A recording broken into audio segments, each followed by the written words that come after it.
Welcome to the Banker Lamp. Please enjoy the video. You'll start by placing the right files and declaring them.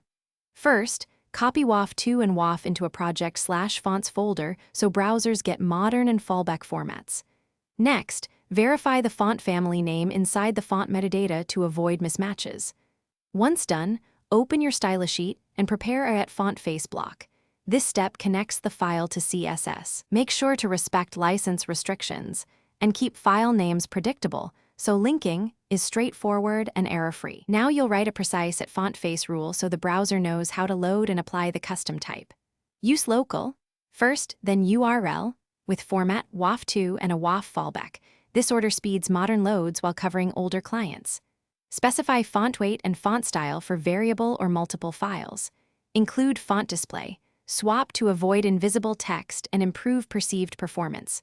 Once the rule is in place, you can reference the family name in your body and component selectors.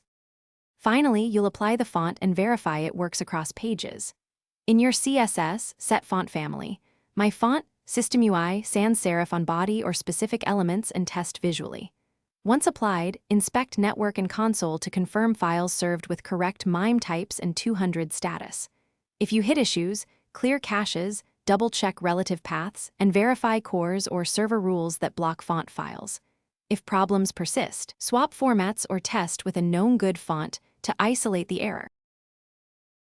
Thanks for watching. If this was helpful, leave a like and consider subscribing. See you next time.